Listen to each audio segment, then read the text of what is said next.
thought the fairy tales of your childhood were safely tucked away in a golden, nostalgic past, director Scott Jeffrey is here to shatter that illusion with a hammer wrapped in blood-soaked nostalgia. Following the uproar and mixed emotions sparked by his Winnie the Pooh, Blood and Honey, he returns with the third installment of the Twisted Childhood universe, this time taking the beloved Peter Pan and twisting him into something so far removed from the original that even J.M. Barrie himself might marvel at how far his ideas about the land where children never grow up have been stretched. The story begins grimly and makes no effort to lighten the mood.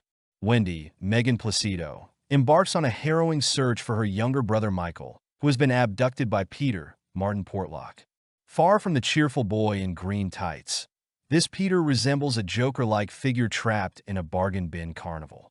His faithful companion Tinkerbell, Kit Green, suffers from an addiction to fairy dust, an unsubtle stand-in for heroin, while Peter himself rules a sinister lair where he lures fresh victims into his grotesque version of Neverland. This setup feels like a waking nightmare, and the film revels in its dark atmosphere. Martin Portlock as Peter is a chaotic spectacle, delivering his lines with theatrical ferocity that occasionally crosses into overacting. Intended to be terrifying, his scenes sometimes veer into parody. Megan Placido, on the other hand, brings genuine emotion and authenticity to Wendy, which unfortunately underscores the absurdity of the twisted world around her. Kit Green's Tinkerbell stands out as the only character capable of eliciting both pity and quiet dread, making her performance a haunting highlight.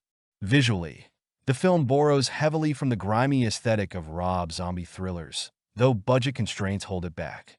Most of the action unfolds in settings that can best be described as a cross between a cheap amusement park ride and an abandoned warehouse.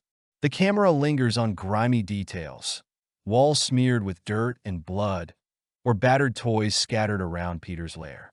The visual palette is dominated by putrid greens and muted browns, evoking a sense of decay and despair. The soundtrack attempts to blend familiar childhood melodies with eerie, distorted variations. Sometimes this works. Recognizable tunes twisted into unsettling harmonies create a chilling effect. But in other moments, the music feels overly intrusive, breaking immersion rather than enhancing it. The film knows what it wants to be, but struggles to consistently deliver.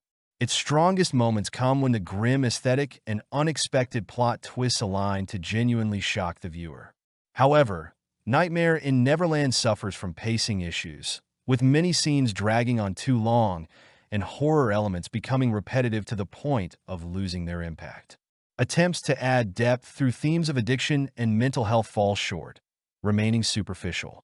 For example, Tinkerbell could have been a tragic figure, but her struggles are reduced to a tool for cheap shock value. The biggest missed opportunity lies in the film's inability to embrace the absurd comedic potential of its premise.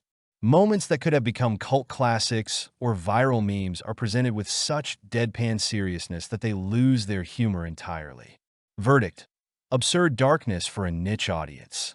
Peter Pan, Nightmare in Neverland is a film that, despite its flaws, exudes a certain boldness. It's akin to a culinary experiment where someone serves you a pizza topped with gummy bears and hot sauce. Bizarre, occasionally revolting, but undeniably captivating. Recommended only for those who can approach cinema as an absurd thrill ride and have nerves of steel.